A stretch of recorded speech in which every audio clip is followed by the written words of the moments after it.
For 28 years, Berlin was a city divided by concrete. On one side stood West Berlin, linked to the democratic West. On the other stood East Berlin, under communist East Germany. The Berlin Wall was built in 1961 to stop people escaping from East Germany. Families were separated. Streets were cut apart. Guards watched the wall, and crossing it without permission could be deadly. But by 1989, something was changing. Across Eastern Europe, communist governments were losing their grip. In East Germany, thousands of people began protesting, demanding freedom, travel, and political reform. Then, on November 9, 1989, an announcement changed history. During a press conference, East German official Günter Schabowski was asked about new travel regulations. He appeared to misunderstand the timing and announced that citizens could travel more freely. A reporter asked when the rules would begin.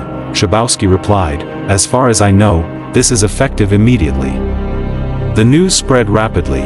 That evening, thousands of East Berliners rushed toward the checkpoints. The guards had not received clear instructions. Crowds shouted, "Open the gate." At first, the border guards hesitated. They were overwhelmed by the growing crowd. Then, finally, the gates opened. People poured through. For the first time in decades, East and West Berliners could cross freely. Strangers hugged each other. Families reunited. People climbed onto the wall. Cheering and celebrating under the night sky, others began breaking pieces from the concrete with hammers and tools. The wall that had represented fear, separation, and oppression was suddenly becoming a symbol of freedom. The scenes were extraordinary. Some people carried flowers. Others brought cameras to capture the moment. West Berliners welcomed their neighbors with applause, food, and embraces. Cars moved through checkpoints as crowds celebrated on both sides. Around the world, television viewers watched the impossible happen, in real time. A structure that once seemed permanent was being opened, crossed, climbed, and dismantled before everyone's eyes that night together. The fall of the Berlin Wall did not instantly reunite Germany, but it made reunification possible.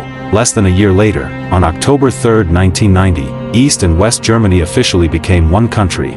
The Berlin Wall had stood for 28 years. Its fall became one of the most powerful moments of the 20th century.